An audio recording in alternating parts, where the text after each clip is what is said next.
Hi, this is Mike Torsha, and welcome to Live Well and Thrive. I have a very interesting guest.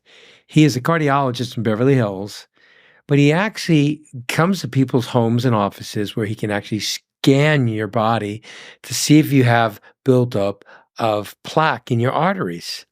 He's a brilliant doctor, very personal, and I really enjoy his attitude because I've met some of the most notable cardiologists and they have a chip on their shoulder. So he's someone you're going to really enjoy meeting. So please, if you feel you get something out of this episode, please share with someone that you care about because you may help save their life.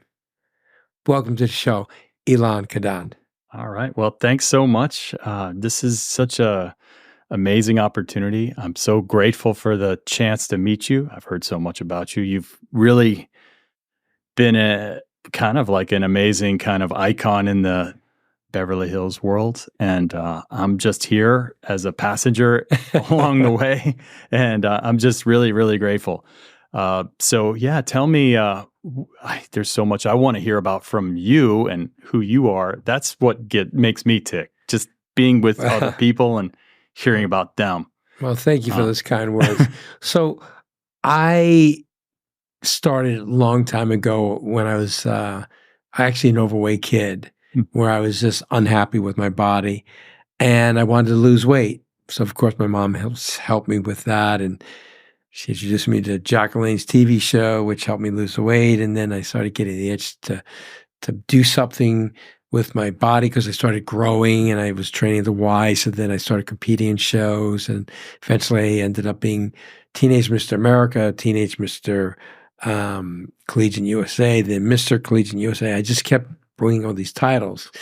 Mr. California. So over the years, Mr. Southern States, I started accumulating all these titles, but I didn't want to get into the chemical warfare that bodybuilders are in. Mm-hmm. And I retired a top champion amateur bodybuilder and started a personal training business. And I targeted the entertainment industry because I thought, well, I can make more money training an actor for a movie. Mm-hmm. And sure enough, I started training all these actors for movies, grew my career. But at the same time, I would attend lectures on every aspect of biomechanics of the body, advanced courses in nutrition, physiology. So even though my major in school was film, I was taking more courses to almost be like a doctor, right? But I love reading medical journals. I love learning. So I worked with Dr. Barry Sears, who wrote the series of Zone books, and many other professors I studied under, and I guest lectured and traveled around the world with them. So I was evolving into this lifestyle, health, and wellness expert. And after training a lot of celebrities and just working with some very notable people, I built a reputation, and I decided now I want to give back. And that's why I created Live Well and Thrive, a show that you can get real advice, and you can take it or leave it. Yeah. But I want to bring on notable people like yourself. You are a doctor here in Beverly Hills that specializes in cardiovascular issues, and I wanted to be able to share the technology that is so cutting edge that you're using, and also the fact that you have this concierge practice. You will go to the patient, so they don't have to feel they have to run to an office and sit around and wait for hours, because sometimes you can sit there for hours. My clients, especially because I have a concierge service myself for high net worth people, they want the convenience, but also they like the privacy, not sitting in a room, especially when you're not feeling well, right? Do you really want to sit in a room with 10, 15 other people?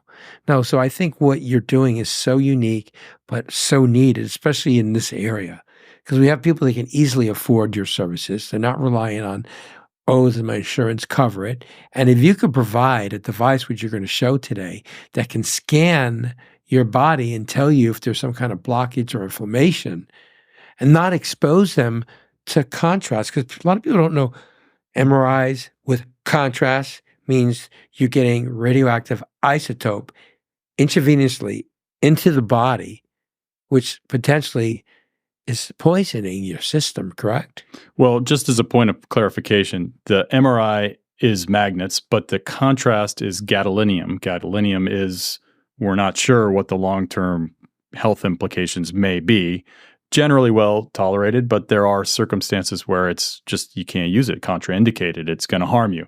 But what you're also kind of like referencing is the ionizing radiation, which would be the patients would be getting with X-rays or PET scans, where they're actually like receiving ionizing radiation, which can damage cells and is associated with cancer risk. So yeah, you don't need any of that if you use ultrasound. Obviously, the ultrasound has limitations as far as what you can see and how well you can see. But man, is there a better technology that you can put in your pocket and walk around and image anybody anywhere, in a clinic, in a free clinic, on the street, in their home, on an airplane? Now, Anywhere. is that the device you're talking about? Yeah, this is just a handheld wireless device. That the screen is just an iPhone. It can be any kind of smartphone device, Android or iPhone, and there's an app, and it just projects to the. So you are able to scan the arteries in the neck? So I'll give you the typical exam. Yeah, okay. So I'm a cardiologist, so I love the heart, and I started with heart. So where my origin of training, my roots of training was ultrasound of the heart, cardiac echocardiography. And where I trained in at Georgetown, we had these amazing people who really pushed us to actually grab the probes and scan patients with the sonographers. The sonographers are the echo techs or the ultrasound techs. And at that time, I mean, it wasn't even that long ago, but at that time, it was a 350-pound machine the size of a refrigerator that you would wheel into a patient room. It wasn't really portable. And you'd have to move all the furniture around and get in the bed with the patient and lean over and take the pictures and reach over to the console and acquire the images on a VCR tape. And then in the morning, you would share the VCR tape images with the attending or the lead physician who would be reviewing your work.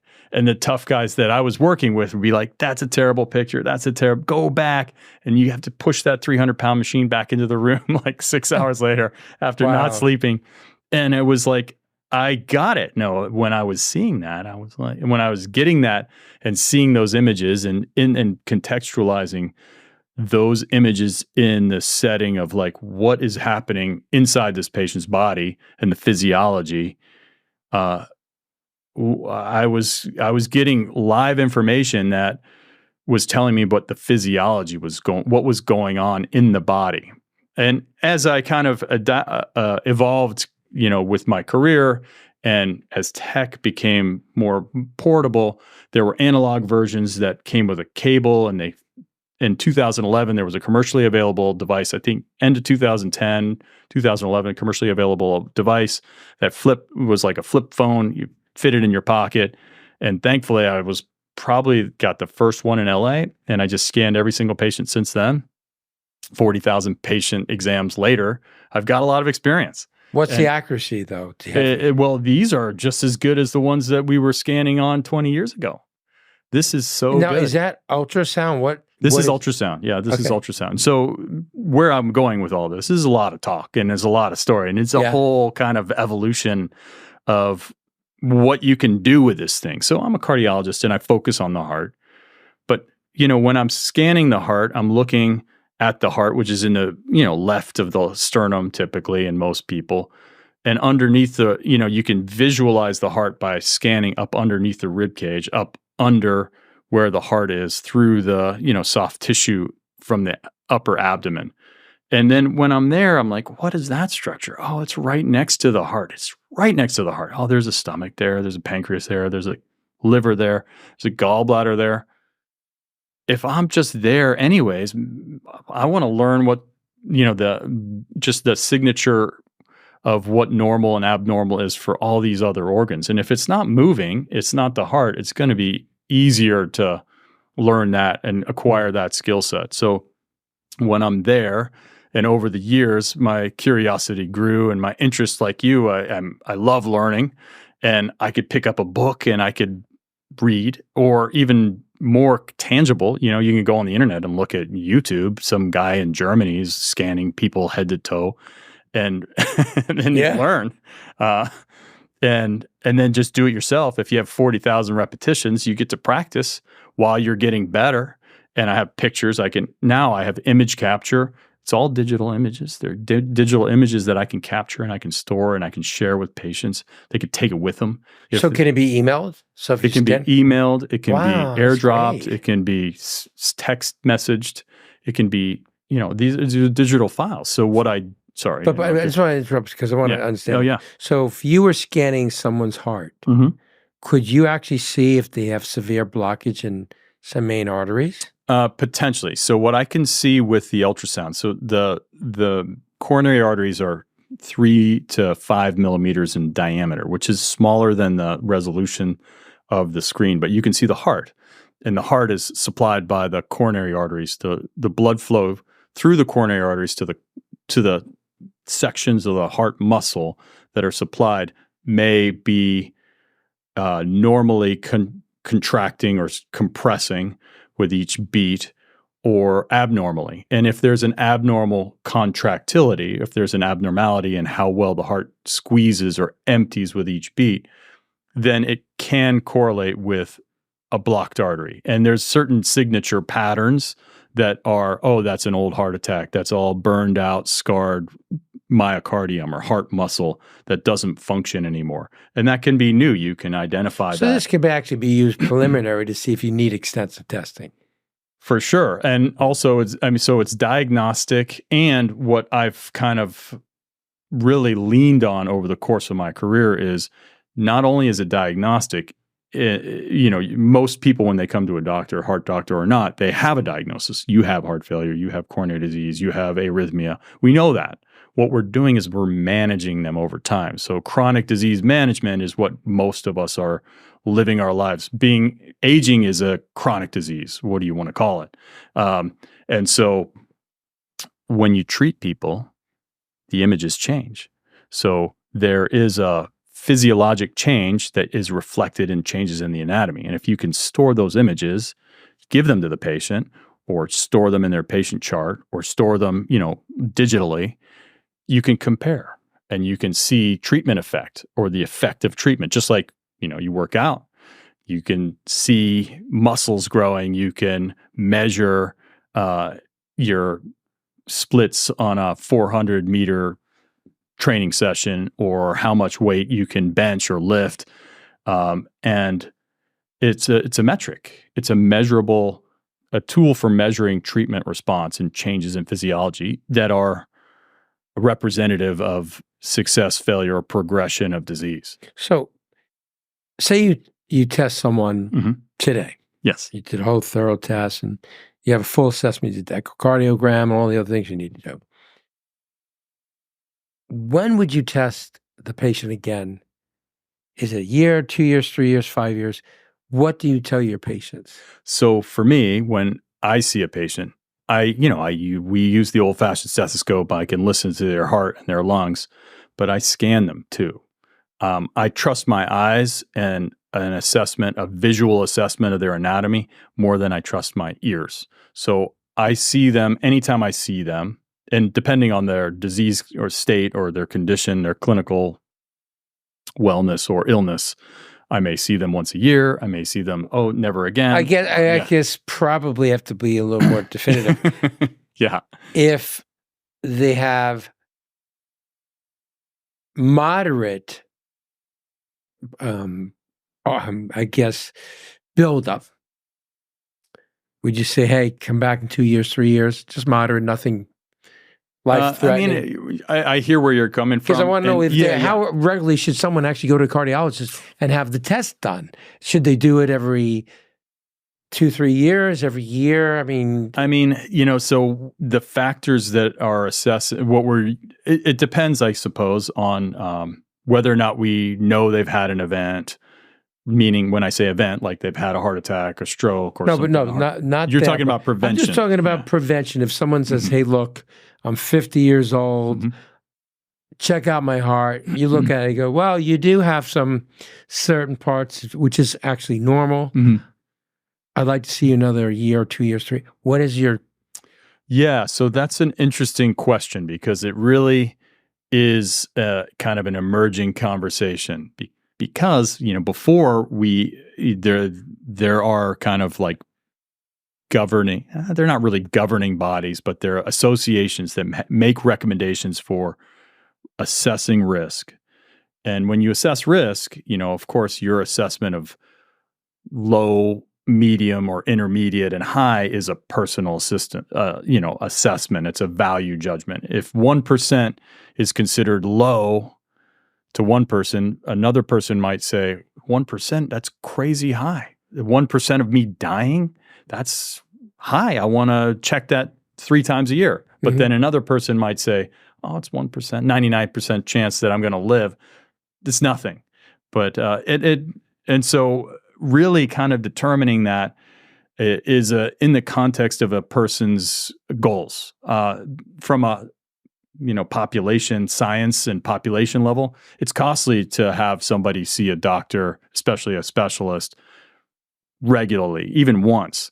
So the preventive healthcare services don't generally recommend a screening exam from a cardiologist, but they do recommend screening for chronic disease states, hypertension, diabetes, thyroid disease, cholesterol, and plus minus imaging of the coronary arteries, which would be X-ray radiation or X-rays of the heart. And that it's so to your question, if you have moderate disease, it's a conversation of what resources do you have and what's your comfort level. And to your way of living life, the best medicine or best therapy is leanness and fitness. That's more impactful and effective on a individual and population level than any pill or medication. Well, here's my concern is that there's people, depending on what age, I guess, and condition of the buildup, what percentage, but also every single time you do those intensive scans and X-rays, you're still exposing yourself. Right. So it's like a catch-22. How frequent should you do it? Yeah. Because if you do so frequent, can't you get almost like poisoning from it? Sick from it? Really? You definitely can if you have enough radiation. And unfortunately, some people, they have disease when they're kids, congenital heart disease, or they get cancer and they have treatments. And then they're getting CT scans once a year from the age of like 20 all the way to whenever. And it is a real thing. And there are secondary people having second primaries. They call them second primaries or second time new cancers. So they might have lymphoma in their teens and 20s. And then when they're later in their 30s, 40s, 50s, they have a solid organ tumor. Is it associated with the treatments from when they had their initial tumor? We don't know. Is it just bad luck? We don't know, but I mean, it's not helping them be more healthy. Well, I'd be thinking now that you have this device, I was thinking maybe you can say to your patients, hey, every 3-4 months, why don't you come in? Let's just keep checking because you do have some buildup. And if we feel that it's gotten to a point where my scanner shows that it's starting to get to a high percentage, then we can do the full set of tests, right? I mean, for sure and where you're going with that is exactly what I'm all about when it comes to assessing the physiology. So changes in your physiology, you can visualize, you can see, and you might see it before you even feel it. Most of medicine and cardiology is driven by symptoms. And unfortunately, that means that you wait until someone has symptoms. And sometimes the symptoms is you're dropping dead. So we don't want, most people prefer not to have that as their I got to share with you an interesting story. Yeah. So there's a cardiologist in Beverly Hills that you know very well. And I went to go see him. And 2 friends of mine are Sly Stallone and Frank Stallone. They're brothers. And we would go to Cafe Roma every Saturday, 12:30, have lunch, and Arnold would be there, and Dolph Lundgren would be there. We all So I was sitting at the table, and I'm always getting steak. I love red meat. So both Frankie and Sly start breaking my chops and going, you know what? You should go to a cardiologist. All that red meat you eat. And I said, I don't have a problem. I don't have cholesterol. Ah, you should play it safe. You just never know. So, of course, they turned me on to this cardiologist. So I did went to his office. I did every single test you could imagine. And then he said, okay, I have these students that are in this other room, conference room. They're from every part of the world, Australia, Israel, whatever. They're all cardiologists. I like to show them their scans and see if they agree with my assessment. So I go in there and they had a big monitor and everything, echocardiogram, this one, whatever, x-rays. And he said, okay, who would like to make the first assessment? This guy from India. He goes, well, it's obvious after seeing the test results and the imaging that he needs a quadruple bypass.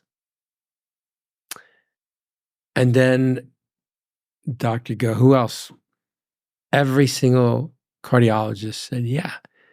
We recommend he immediately goes into the hospital and do the, where do they put that thing up your groin or your wrist? Yeah. It's an invasive angiogram or cardiac catheterization. So they said, Mr. Torsha, we highly recommend that you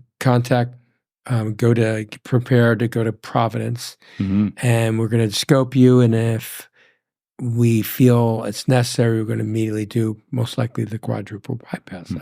I stood up and go, gentlemen and lady, I had 2 friends breaking my balls over lunch last week. I came here with no ailments.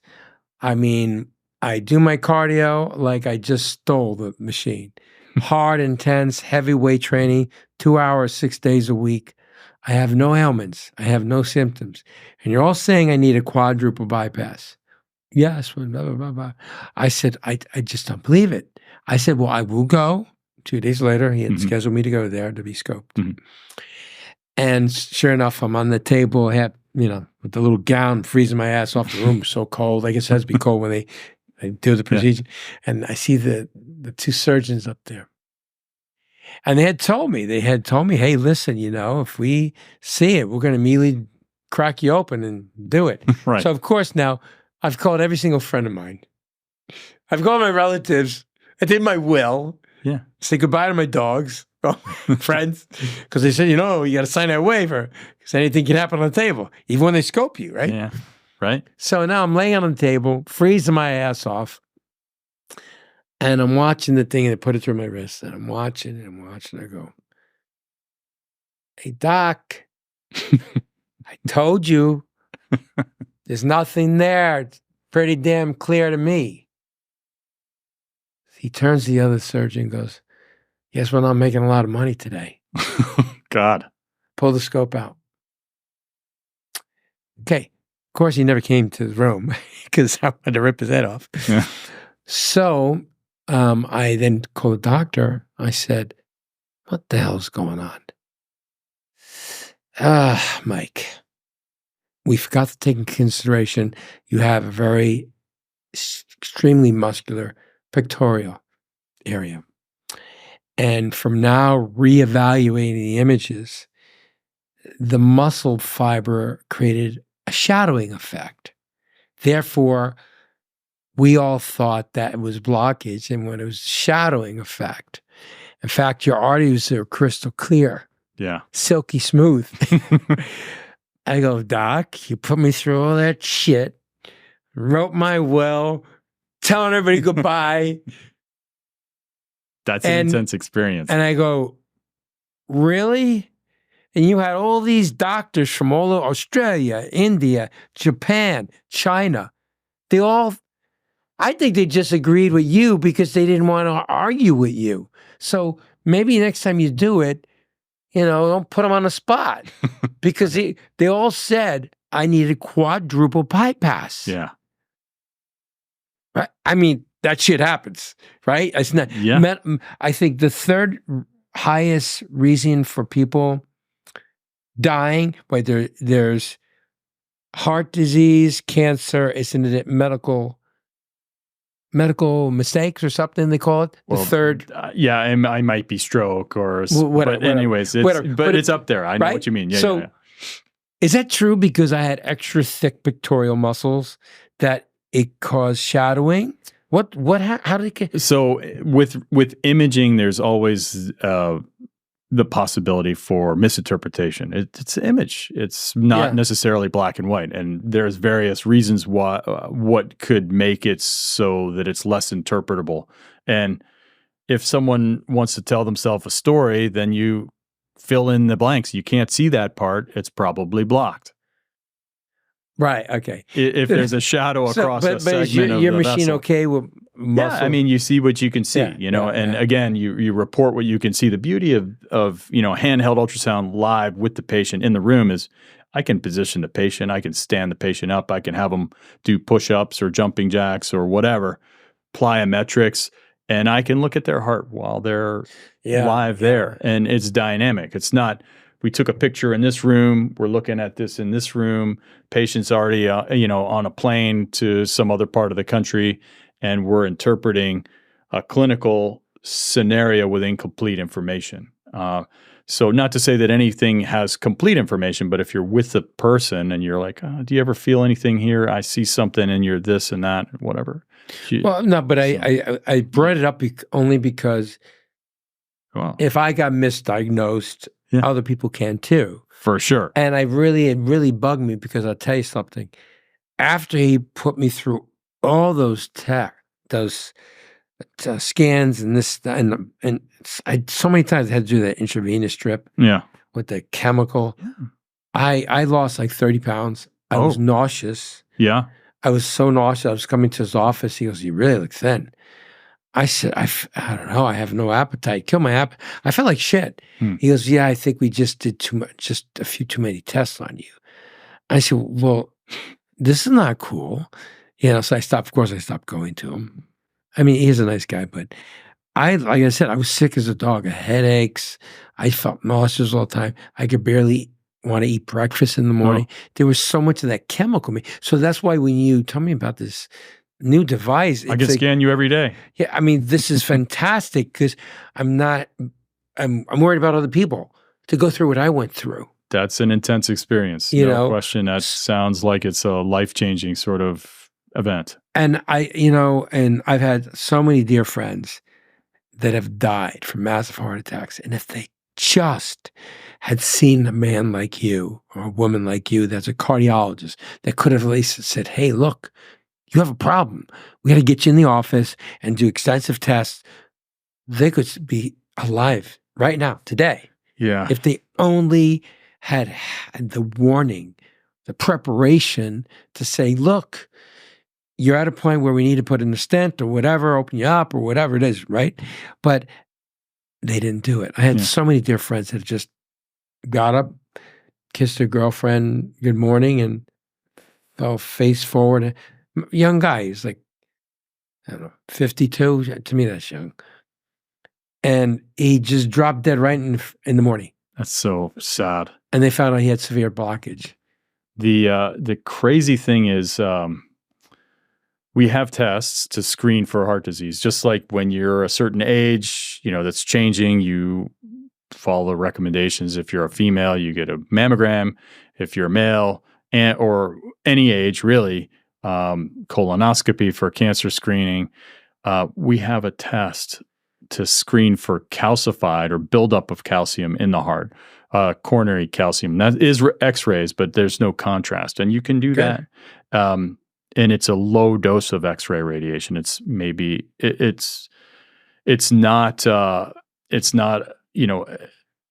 high amount of X-ray radiation. And even that, if you have a normal study, it buys you. It's not a warranty per se, but it predicts a low risk of any kind of event for 10 to 15 years. If you have So a 0, like, normal is this in coronary your disease. office now? You This send this them is out. not. This is a send out. And it's a once every 5 to 10 years, and maybe once in a lifetime. If you have a lot of buildup and you have calcium built up, Then we you know do it's more there. frequent, yeah. Yeah, then we know. Then it's there, and then we treat So you. with your practice now, what percentage is clients coming to you and what percentage is concierge outside of the office?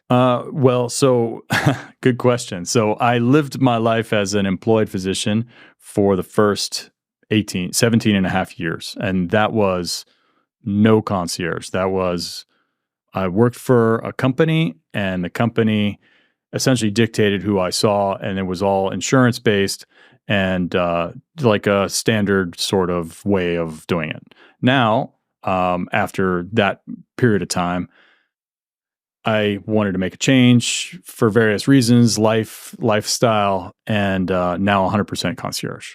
That's fantastic. So if someone wants to get in touch with you, what's the best way? So the best way is probably to call my office. They can go to the website. What's your website? Cardiolocent.com. That's the name of the Well, company. what I'll do is I'll let people know that they can DM me, and then this way I can get you in touch with them, because I want people to know that you have this service available, so they know you can come to their home and do the scans and see if there is anything significant, and then they can address it. Right. You can address and figure out what to do. I've spent a lot of time with people. That's the beauty of a concierge practice. I no longer have limited time schedule for a patient encounter. So before, if you're in a volume-based business, you got to do volume. Volume requires less time to make up the margin. So if you had someone that's a first-time patient, and they just want to do the general scan to see if any blockage, how long would that consult be plus the scanning? Minimum 1 hour. Oh, yeah. So an hour, they're going to kind of get a snapshot. We'll go through everything head to toe, and if it takes longer, it takes longer. Now, one question before we sign off here. Yeah. What is your feeling about statins and red yeast rice capsules? Do you feel they're as efficient? Do you feel it's a good alternative? What is your opinion? So the opinion is that red yeast rice, if it's the whatever professional grade that you can get, is actually lovastatin, which is a naturally occurring statin drug. So it is effective. The amount of lovastatin in red yeast rice is variable. And you have to take a lot of red yeast rice to equate to a pill of lovastatin. So is it effective? For some people, it's amazing. Is it for everybody? No, it's not for everybody. Will you have side effects if you have statin intolerance? You might, because it's got a statin in it. If it's true red yeast rice. Yeah. Well, no, the reason I brought that up is because even though I had a situation with this previous doctor, he said to me, "You've been taking statins?" I said, "No, I didn't like the effect I got from it. I was taking 2 capsules with breakfast, lunch, and dinner, highest quality brand you can get, like pharmaceutical grade." And he said, "You have 30% less reduction from the last test 3 years ago. And all I was taking was the red yeast. I never filled the prescription because I tried it for a short period of time, the samples. Didn't like the way I felt. So for me, I know it was sold. So he had me take a picture of the bottle and tell me exact dosage of each capsule, because he was pretty impressed with the results of it, right? Yeah, it's impressive. I've seen that, but you really have to be sold on doing it. A lot of times people take it like a vitamin. They take it once a 3 days. I am methodical. I will not I can tell that about you. I am not going to go to Costco and buy those big containers of no, it's going to be the highest quality grade supplement, food. That's how I am. That's how I roll. I only put in my body what adds value. And I'm not going to buy a supplement from a no brand that I never heard of. I don't know the ratings of this company. how thorough it is, it could be full of cheap binders and fillers. So Yeah. I just went through that journey of experimenting, and I decided I want to take the guesswork out of it. I will go to the finest quality. I did extensive research on red yeast rice I'm sure. supplementation. Yeah. I'm sure it's hard to find the stuff that you got. Yeah. I imagine so. Yeah, but it is possible, because I want our viewers to learn from this interview and be inspired to really make the effort. Mm-hmm. Whether it's you or myself or anybody, reach out to a wellness expert, and address issues, whether it's your heart or your liver, your kidneys, or intestinal, ear, throat, eye doctor. If you're seeing symptoms, go for a checkup, right? Yeah, and hopefully before symptoms. And, for someone like yourself, lean and fit is better than any pill or any powder or any supplement you could ever have. So fortunately for you, you've committed yourself to that path and that lifestyle. That's so funny. Whenever I go to for a checkup, I ask them, okay, what's my pulse? What's my blood pressure? I want to know. I track all this. And then I also make sure that every 4 months I get blood work, comprehensive, because I want to check everything that's going on in my body. Because, I'm 68 now. I'm heading towards my fourth quarter, as they say. So I want to make sure I have the quality of life. I live to the fullest of what I may do. But I know that if you don't have these checkups, if you don't go see a doctor like yourself, that one day you may not wake up. Yeah. That's the sad truth. You're fine until you're not fine. Yeah. Well, thank you for coming on this show. It's been a pleasure. It's really been a pleasure. And once you come back, we'll do this in a few weeks. We'll talk more about your practice and what you're doing. And actually, let's do a scan here. Actually show the audience what they can actually see. Yeah, we could see it on the big screen. Yeah, perfect. Yeah, we might have to turn the lights down. It would be a little bit. Yeah, we could dim the lights and we'll set it up. But thank you. Beautiful. It's Mike Torch just signing off. I just want to say to you, if you feel you've got something worthwhile out of this episode, please share it with someone you care about. You may save their life. Thank you for watching, and please subscribe. We need your support. Hey, thanks for watching this episode. Got great news. The merch is ready. You're going to see an array of all kinds of great products. Go to operationfitness.com. If you want to order anything, click on my store. Thanks for your support.